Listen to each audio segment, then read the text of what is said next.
tardes. Hola. Entiendo que debido a la oscuridad, eh, es decir, la oscuridad es producto de una doble inversión del pensamiento. Es decir, primero inventamos un concepto del yo, Ujú. hasta ahí no hay problema. El problema viene cuando nos identificamos con él. Y entonces lo que era efecto ahora Sí, empieza a pero, ser causa. pero cuidado porque la fabricación del concepto del yo ya implica una identificación, ya que si no la implicara no sería necesario un concepto de uno mismo. Pensé que era un juego, que nació el concepto del yo como un simple juego. No, no, lo que aparece como un juego, si lo queremos ver así, es el cuerpo. El concepto Ya, del yo vale. surge como consecuencia de la interacción de la mente con el cuerpo y el obsesionarse cada vez más con los sentidos físicos y dejar progresivamente de lado el espíritu como centro de la percepción, como guía de la percepción. Por parte de Vale, la vale. mente, no lo olvidemos. Entendamos esto, mira, Vale. es como que el espíritu es tu identidad, ¿vale? El espíritu es tu identidad y esta identidad vive una experiencia mental de un nivel de densidad extremo, hasta el punto de manifestar la materia. Y desea vivir esa experiencia de la forma más próxima o cercana posible. Para ello surge la idea de manifestar un cuerpo que pueda desarrollar una capacidad como para albergar conciencia. Esto ocurre a través del desarrollo del cerebro. El cerebro entonces se convierte en un receptor de los pensamientos, un receptor físico de los pensamientos de la mente, que no es física, como sabemos, y por lo tanto la mente, el espíritu, utilizando la mente como interfaz, puede vivir la experiencia física a través de un cuerpo. El espíritu aquí, la identidad nunca está en riesgo y sabe en todo momento lo que está ocurriendo. Pero esa interfaz, la mente, que se convierte entonces en el puente entre el espíritu y por lo tanto la realidad y la experiencia física, ha sido configurada de tal modo que a su vez empieza a estar involucrada con un nivel de pensamiento automático de supervivencia implementado en el cuerpo físico. Es decir, para que la mente pueda manifestarse a través de un cuerpo, tiene que tener algún elemento de conexión con ese cuerpo. Es decir, algún tipo de software, si lo queremos ver así, que conecte con ese cuerpo. Una programación. Por ejemplo, los bebés o los cachorros. ¿Cómo saben las crías de algunas especies qué hacer nada más nacer? Algunas crías se esconden nada más nacer. ¿Cómo lo saben? Para que esos cuerpos puedan sobrevivir en este entorno complejo, tienen que tener algún tipo de información que les lleve a conservar el cuerpo. ¿De acuerdo? Bueno, eso es un programa automático de supervivencia, como en el ejemplo que he puesto, de las crías que se esconden nada más nacer o incluso que aprenden a correr para escapar de los depredadores. ¿Quién les ha dicho que hay un peligro del cual tienen que esconderse o escapar? Es una programación. Bueno, pues aquí es donde la mente del espíritu interactúa con esa programación de supervivencia en forma de información genética o celular. ¿Cuál es el problema que ocurre aquí?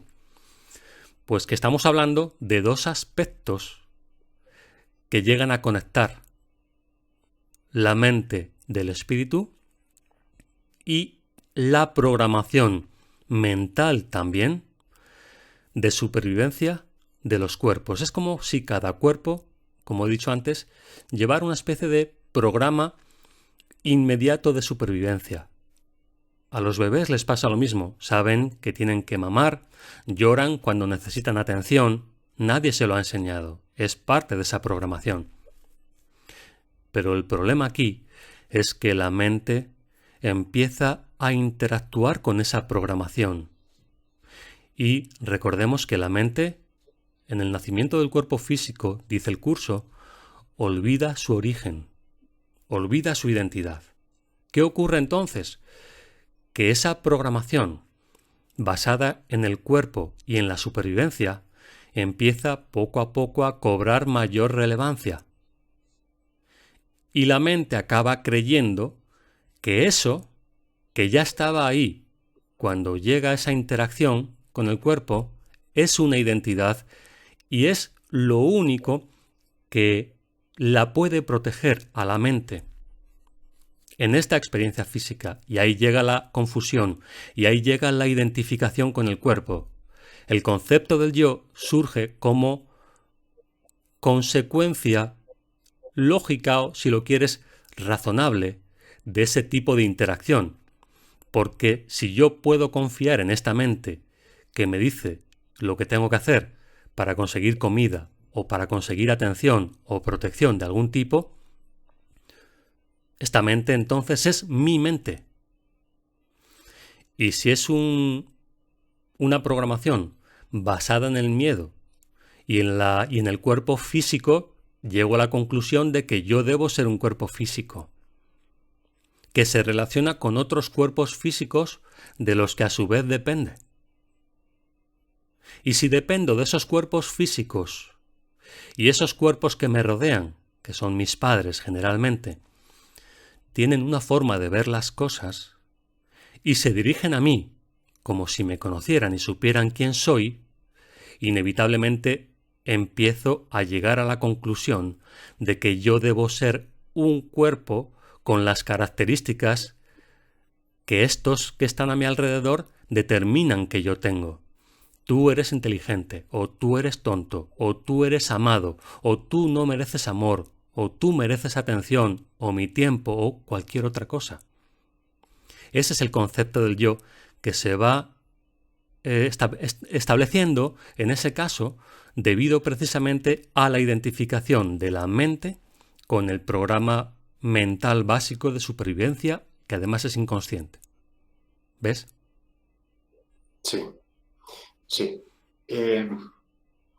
Bien, no tenía yo tan claro el concepto del yo. Ahora esto me ayuda mucho. Entonces, es decir, llega un momento en que yo me olvido de que la mente es causa y que el concepto del yo es efecto, en este caso de la mente equivocada. Y me creo que ese concepto del yo es causa. Sí. Pero pronto me olvido que es causa, es decir, cuando empiezo a interrelacionarme con el mundo y lo considero una amenaza e intento manipularlo, empiezo a pensar que que ese concepto del yo ya ha dejado de ser causa y es efecto. Sí. Es efecto de lo que piensen de mí, de cómo me traten, de qué es lo que me aporten y demás. Entiendo que a eso te refieres como un doble juego, ¿no? Efectivamente, a eso me refería, con la doble inversión en la relación causa-efecto. Bien, entonces la pregunta es, bueno, ese resultado final, después de ese doble juego, es lo que entiendo que llamamos oscuridad. Ahí estamos en la oscuridad. Sí. Deshacer esa oscuridad significa desandar el camino andado hasta ese momento. Es decir, primero, a través de milagros, evidentemente. Primero, darme cuenta de que el mundo y mis circunstancias, el mundo que yo veo y las circunstancias en las que vivo no son causa del concepto del yo que he inventado, sino que son simplemente efecto. Que la causa es ese concepto del yo que he inventado, que ha proyectado unas circunstancias. Ese sería el deshacer el primer juego. A través de milagros. Y el segundo juego sería cuando me doy cuenta que el concepto del yo tampoco es causa, sino que es efecto de una mente equivocada que requiere corrección. Claro, por eso decíamos, lo veremos unos cuantos capítulos, no muchos más adelante, que aquí el concepto de responsabilidad tiene dos niveles también. No sé si recuerdas esta explicación. Primero, en el nivel más básico, el nivel del mundo, yo no soy responsable de nada, puesto que lo que me ocurre es algo sobre lo que no tengo ningún control. El mundo es la causa y yo soy el efecto del mundo. Así que me mantengo a la defensiva. La idea que tengo de mí mismo es el efecto de lo que el mundo ha hecho de mí. Ese es el nivel básico de que vamos a llamar irresponsabilidad. Recuerda, el siguiente nivel es todo lo que ocurre en mi experiencia no es la consecuencia de un mundo que aparentemente tiene una voluntad ajena a mí. Lo que ocurre en el mundo, en mi experiencia, es la consecuencia de mis propios pensamientos, los cuales surgen de la idea que yo tengo de mí mismo, es decir, del concepto del yo. Yo tengo una idea acerca de mí y mis pensamientos generan experiencias que corroboren que esa idea que yo tengo acerca de mí es verdad. Así que, por ejemplo, si yo creo ser una víctima, voy a producir experiencias, situaciones, interacciones con otros en los cuales yo acabe justificando y reafirmando que efectivamente yo soy la víctima del mundo. Así que, sabiendo esto, porque si no lo sabes no hay mucho que puedas hacer al respecto, dándome cuenta de que mis pensamientos son la causa, aprendo a cambiar mis pensamientos. Y efectivamente compruebo que si cambio mis pensamientos, mis experiencias cambian.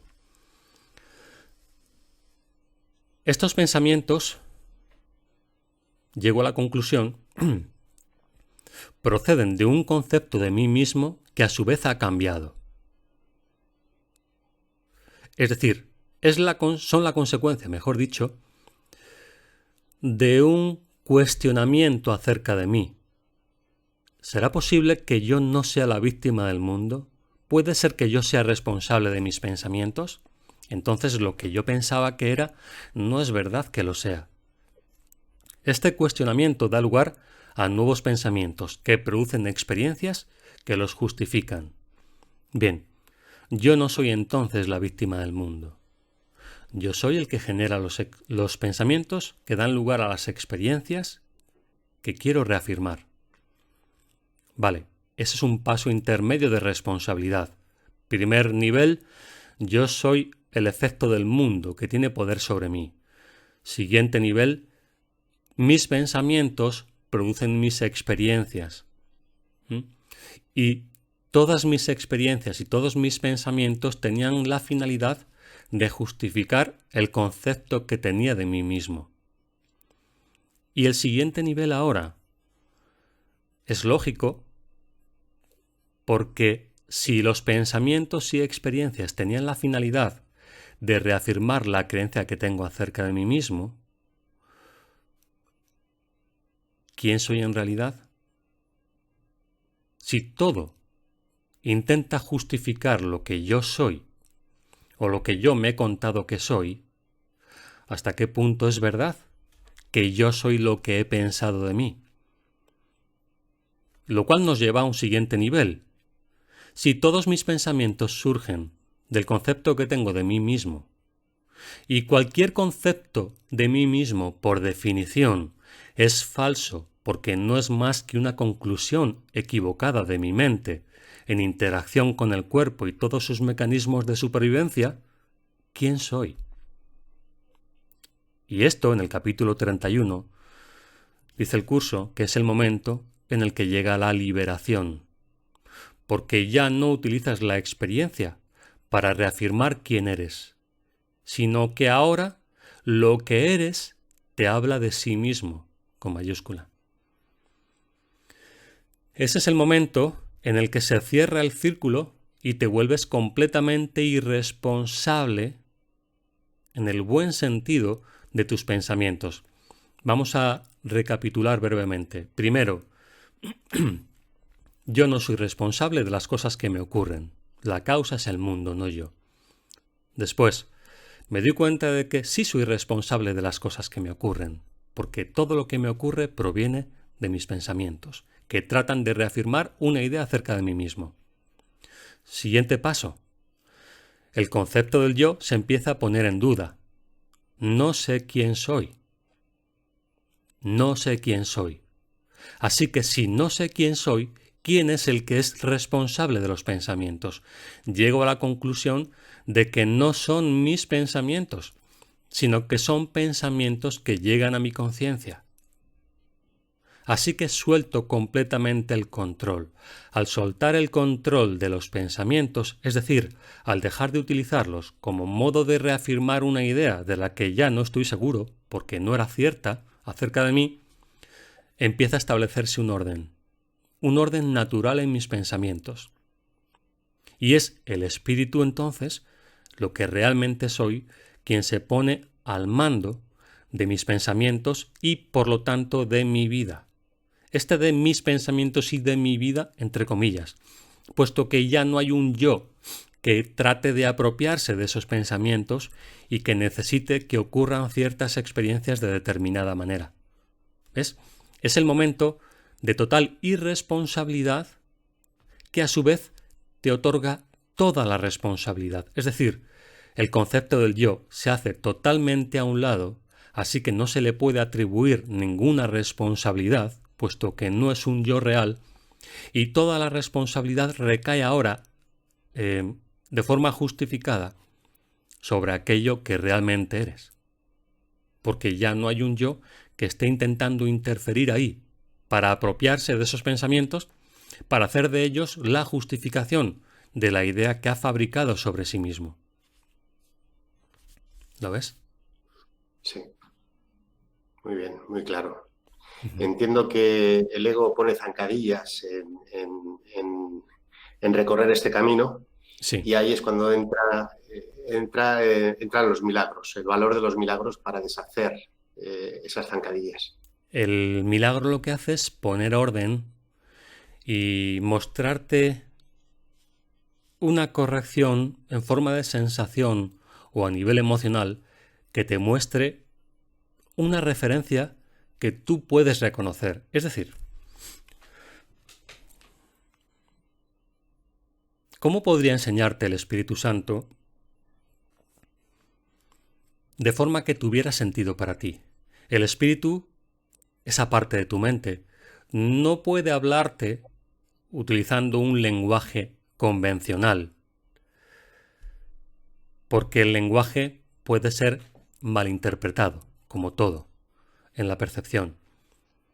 La forma más efectiva en la que el espíritu se comunica con la otra parte de tu mente, es decir, lo que tú consideras tú, es a través de una referencia emocional. Cuando tú te sientes de determinada manera, te das cuenta de que hay pensamientos o razonamientos que son afines y otros que no lo son. Por ejemplo, cuando tú te sientes en paz, por contraste te das cuenta de que hay pensamientos que te convendría mejor no tener o apoyar. Imagínate que tienes un resentimiento con alguien y lo mantienes ahí. Y ocurre un milagro no necesariamente relacionado con esta situación, con esa persona, pero sí ocurre que se produce en ti una corrección de la percepción que te lleva a experimentar paz. Esa referencia emocional que te aporta la paz te muestra, por contraste, que esos pensamientos que guardas con respecto a esa persona no están alineados con la paz. ¿Qué mejor ejemplo a nivel de experiencia puede haber que te pueda mostrar el espíritu de que estás equivocado que ese? El curso dice que un buen maestro no asusta a su alumno o le amenaza diciendo si haces esto te pasará esto y lo otro y lo de más allá para generarle miedo. Un buen maestro te dice, haz solo esto. Pues la forma que tiene el espíritu, esa otra parte de tu mente, de mostrarte la dirección es a través de una emoción. Siente solo esto. Y mientras lo estás sintiendo, observa cómo hay pensamientos que no coinciden o no te aportan ese tipo de emoción que estás experimentando ahora que el milagro ha llevado a cabo una corrección de tu percepción.